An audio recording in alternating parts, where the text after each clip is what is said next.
I love Mhm. the resistance. The But resistance is fun too. I sent someone to bed crying one time after playing it, so I don't suggest it usually. Oh, But Yeah. I love playing it. I still have literal animosity from playing Secret Hitler with my sister-in-law. Mm. And we were both on the same side.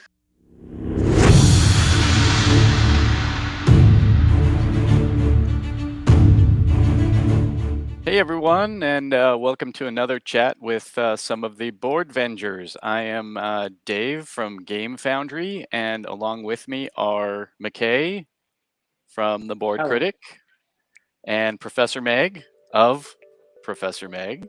Hello. Uh, hey, so yeah, we thought we would address a topic that we see periodically on some of the various online forums, and folks often ask, what games do you do for high player counts? And it can be very situational depending on kind of who the players are and how they came together. But it's once you get beyond 4, sometimes 5 players, the options start to dwindle. So how do you make that decision? What kind of games do you go to? So uh, and are you trying to do it for a group of kind of heavier gamers that want that kind of meaty strategic experience? And what are the options there? Or do you just go ahead and say, let's do something lighter? And what are your criteria? And what games do you go that fit those criteria?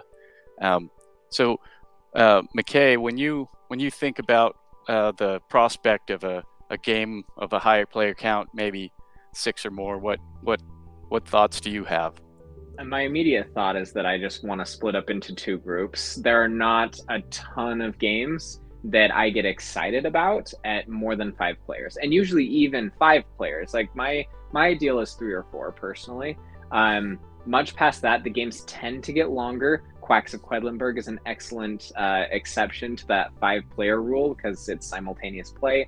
However, once you jump above 5, there is a pretty distinct jump to longer games or more party style games that don't have as much thinking, as many good decisions. So honestly, I grimace every time I have to go above 5. But that being said, I have tried a lot of party games specifically because I hate party games, and I'm like, I need to find one that I feel like works for a larger group. So that's why I was really excited to talk about this, was because of my primary disdain of party games. Awesome. Cool. So I can't wait to get into what some of those games are. But Meg, how about you? When you're thinking about, get everyone in your game group RSVP'd at once, which never happens, right? And then all of a sudden you got 6, 7 people. What do you do? Yeah. Immediately when I try to think of games that are like 6 plus, this is a cheating Meg answer, but I do love my crunchy games. And aside from how many people there are games that I really love to what we call dual wield. So there are some that I have on this list where you get to play 2 players with 3 people, and that really is like a 6-player game. But for me, I'm here to fight for I have quite a good list, I think, quite a solid list of at least 6 plus, but a lot of them are around like 7 to 8. And I think all of them are really engaging, and there are some that I really like to bust out with family members and stuff, but from my entire list, none of them are party games. There are a couple that are social deduction, which I think can be really fun, but none of them are party games. Some of them are crunchy, but I enjoy it. I love trying to have the whole group play. I think some things that can be fun are games that people get knocked out as they start to lose, because then they can trickle out and start playing those 2 and 3 player games, and then other people can start, it can play until they have a winner. So yeah, I'm all for the more the merrier. Yeah. That's great. Yeah, for sure. And you bring up the family thing, right? So we just got done with the holidays, and lots of folks find themselves in that situation. Big group of family. You're going to be potentially playing a large player count game, and it's probably not going to be something too crunchy unless you happen to be in a family of hardcore gamers, which, let's be honest, most of us are not, right? We're usually the outlier. But yeah, I mean, I think you brought up a great point, McKay, too, and that is that when we're talking about these higher player count games, we're often really looking for something either that it's simultaneous play, so you don't have a lot of downtime, or if it is turn-based, that they're really quick, snappy turns, and it's like one quick decision and on to the next person, because that can really be the killer with the downtime between turns. The more players you have, the more people end up sitting around. They're on their phone. They don't even recognize it's their turn again, and before you know it, like, it's really dragging, right? So yeah. So with that, let's say why don't we break this up into kind of light to heavy. So for you, McKay, what's the lightest higher player count game that you would be kind of willing to or amenable to playing? And that could include party games if you've happened to have found that grail party game that you don't disdain. I'll be honest, I'm still on the hunt for that, just like a party game that I absolutely love, but some that are serviceable, that sit on the lighter side of that. I actually love Taboo. Taboo is a fun, like, quick game that almost everybody's familiar with already, although I don't pull it out very often. My other two in this category are When I Dream and let me look at my list. Decrypto. Those are two that definitely sit more along the lines of a party game. Decrypto plays up to 8, although I have played it at 10, just having teams of 5 instead of teams of 4. Works just fine. I can explain those two games a little bit more if you want me to. Well, let's just do kind of the quick hitters. So Cool. Meg, what games do you kind of see in this category? Yeah. I'll explain this one a little bit because it's my favorite Okay. for family games. It's my lightest. It's called Timeline. If you guys haven't played Timeline, it is so good. All it is a deck of cards, and there are different categories. So, like, for example, one I have is Americana, and it'll show an image of something like the U.S. flag, and the other side of it will have the year it was invented. And you get all of your cards face down, so you don't have the years. And then the deck starts building a timeline in front of you, and it's basically like Uno, where you're just trying to get out. So it's very easy to explain to family, like, if you're wrong, you just take another one, and you're just trying to get to 0. And it is so fun, and you are so wrong usually. It's really it starts a conversation with the family that I really love. That one, it's a great game. It is really great. Yep. The Science and Discoveries one, though, is so unbelievably hard. It's like, when did Europeans discover the tomato?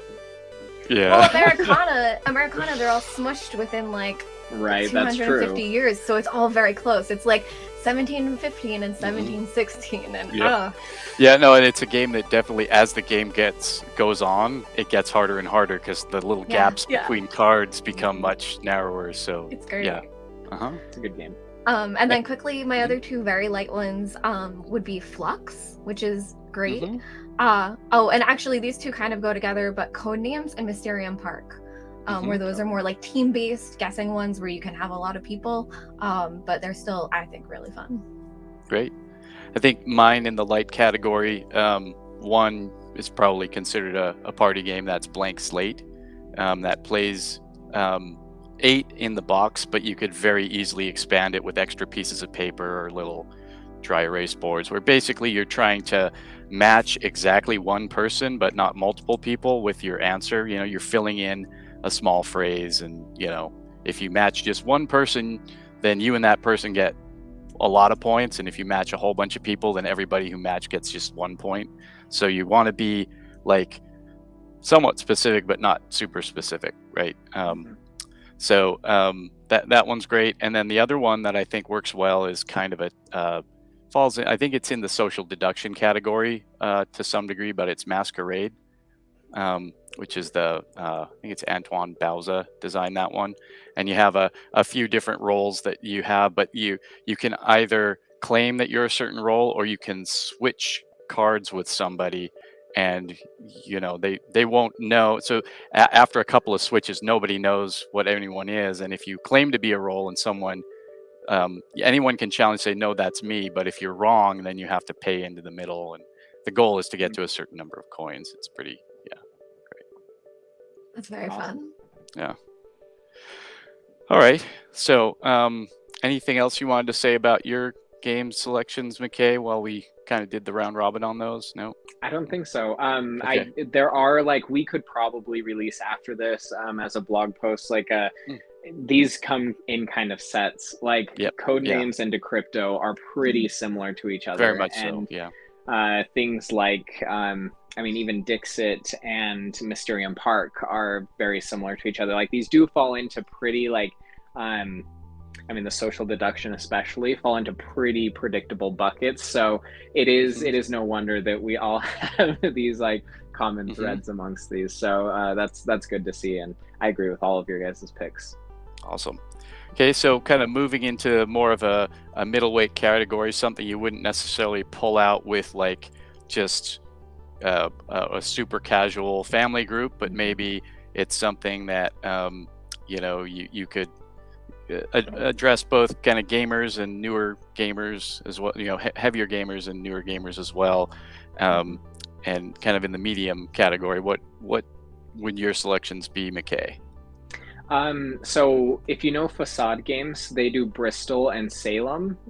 Those are two great ones. Salem is very much a werewolf format game. I do not love werewolf. I find it very exclusionary, as you are just a villager 90% of the time and you get killed 90% of the time. And it's just like, okay, I was here as like a body shield for everything. Yeah.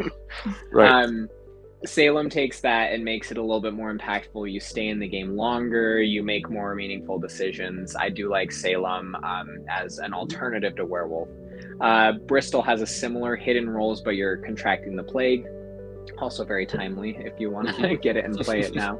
And you're just trying to keep whether you're sick or not, hidden from other people who may push you out of their cart so that you don't leave the city. Both by the same publisher, beautiful games, first of all, and greatly thematic.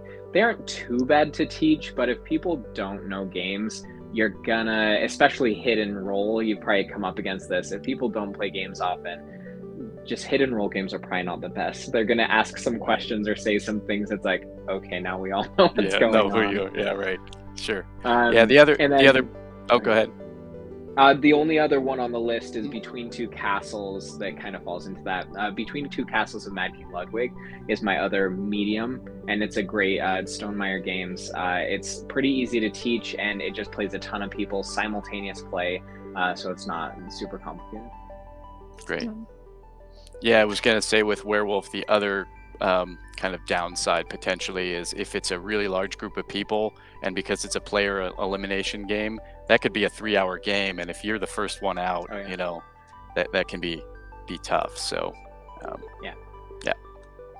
Is Salem flavored like Salem, Massachusetts? Yeah, Salem, Massachusetts, the Salem witch trials.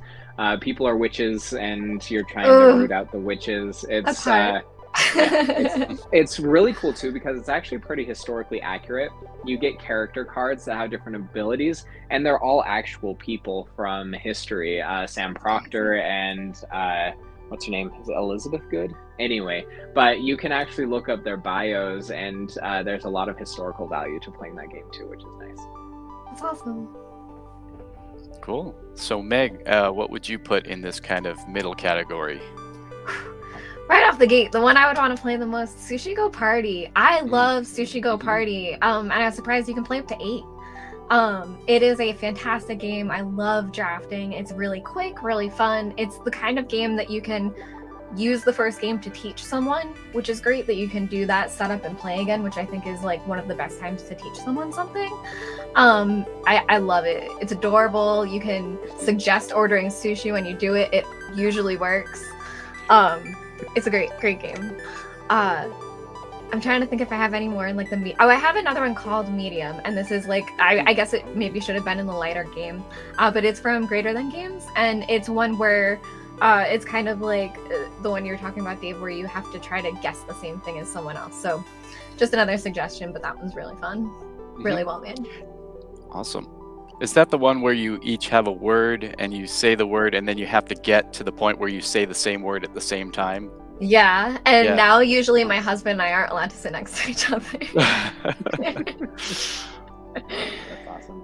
This is great because a lot of these games that you're bringing up, Meg, I forget that you can play with larger player counts. Like I never think of Sushi Go, although I really should. I love Sushi Go, but yeah, the playing upward of those players, it's nice to be reminded that some of these do go that high. I just generally don't think of them. Yeah. Yeah, and something like Codenames, I mean, you have 2 teams, but on the guessing side, there's no limit to how many players you can have. And we've had situations where we'll just play it and people will come and go, right? In the middle of the game. And as long as the guessers or the clue giver stays the same, you know, the guessers, you know, there's not a lot of restriction there. So, since you bring that up, Dave, one that I wasn't sure whether I would bring up, but since we are on the topic, the unlock games are like that for me, that people you can seriously start with like 8 or 9 people, and if people just aren't into the story, the unlock games are like escape rooms. But people can come, they can go, you can just like, you can have this revolving door as long as 2 or 3 people stay constant for like the continuity of the story. We've played with like 9 or 10 people before, and 2 or 3 of them were kind of like, I'm just in it for the story and to kind of see these little puzzles, and if I have something to add, then I will, but just kind of count me as like as a spectator more than anything. And that's also a fine way to do it. Probably not when you have your gaming group come over and you're like, now you're going to be spectators, but for those family gatherings where it's like, what should we play? And you can tell that only 3 or 4 are like really serious and the rest are like, yeah, I'll play if we end up finding something, then that's a pretty good option. Awesome. Cool. The games that I have in this category, I'm actually going to do a subcategory as my pick for this like level, and that's racing games.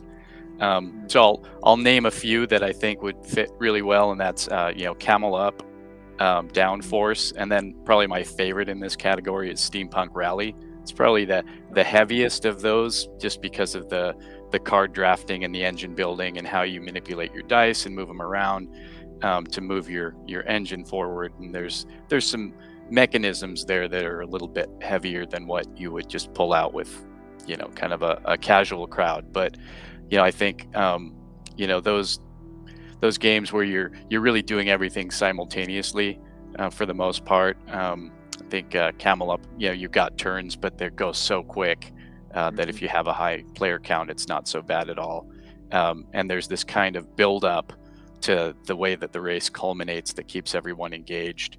So those are kind of my, you know, my medium, like not heavy gamer, but you know, super fun. And I would play those with just about any group. Camel Up's a great one, and I think it's worth noting, like, seek out the 2nd edition. It gets better with the 2nd edition. They adjusted some things, made it a little bit more balanced, and it's actually one that I think gets better with higher player counts. We've played with 4 people, and it was just like, I mean, it was fine, but when you have more people, more bets, like the bet tokens just go faster, and you're forced into more difficult decisions sooner. I think it's better at a higher player count. Nice. Excellent. Okay. So if, you know, you show up for game night and you have a pretty, you know, dedicated and, you know, crunchy group, what are you pulling out when, you know, the 6th person walks through the door?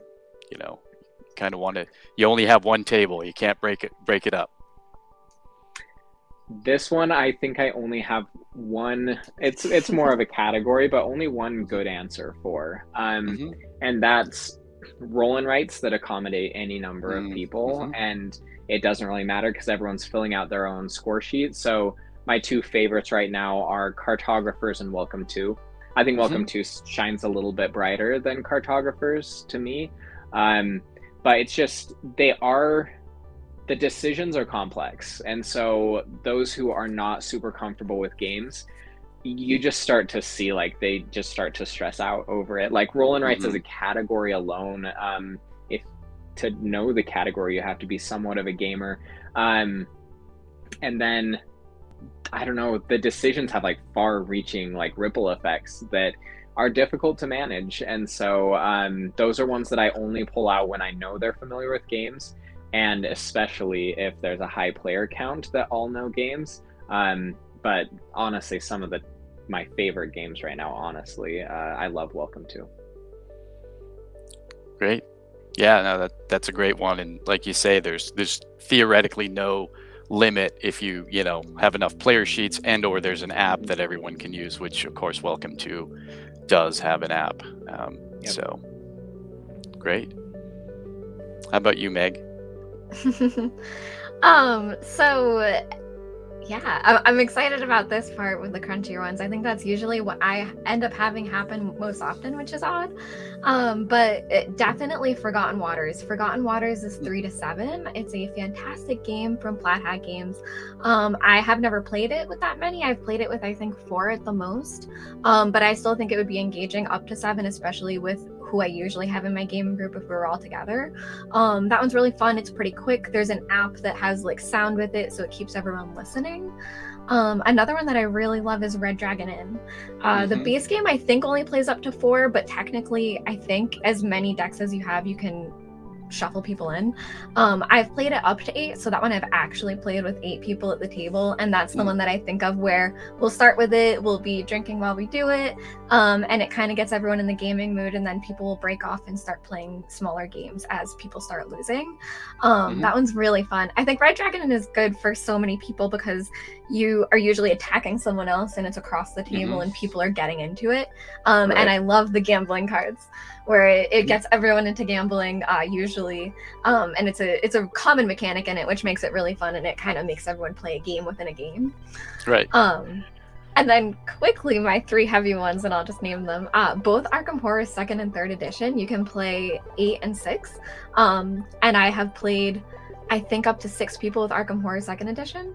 The 6th person didn't know what was going on, but besides that. And Unfathomable, I've only played up to 4, but it could play up to 6, and that one has a betrayer mechanic in it, so I think that kind of also keeps you engaged, but it's Great. Really well done.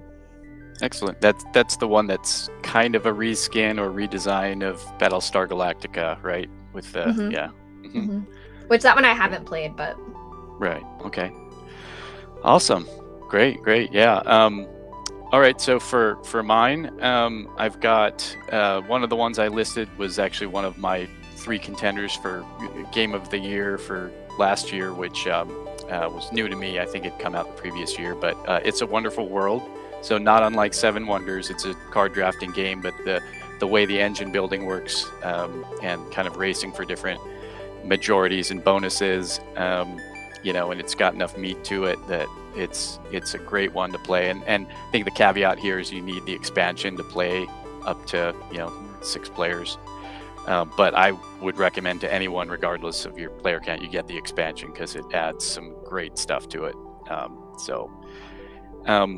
Then I also, for 6 players, I would play Libertalia. I don't know if you guys have played that one. It's the role selection pirate game where everybody has the same role cards to start out. So you know what people are going to play, you just don't know what order.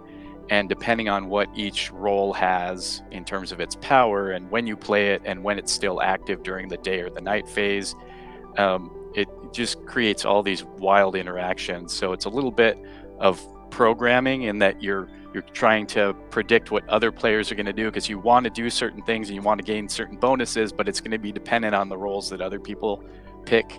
And the more players you have, the more really chaotic it gets. So we just have had a few experiences with high player counts in that game where there have just been these just wild turns where there's this one role called the Brute where what his power is he will throw the highest ranked roll card off of the boat.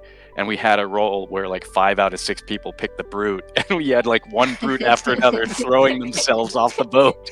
It was hilarious.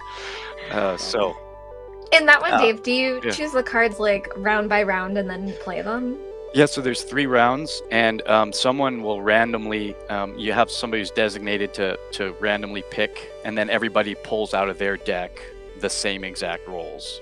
So you don't, but you have like, I think 5 or 6 turns each round, so you don't play them at the same time. So you're trying to play your high card, because if you get a high card, you're going to get first choice of the treasure, but the powers can be a little bit more limiting, and the lower cards you don't get as good a treasure, but you can really mess with the other players and what role they've picked because you go first. So there's this great player interaction in that game, really high player interaction that's super fun.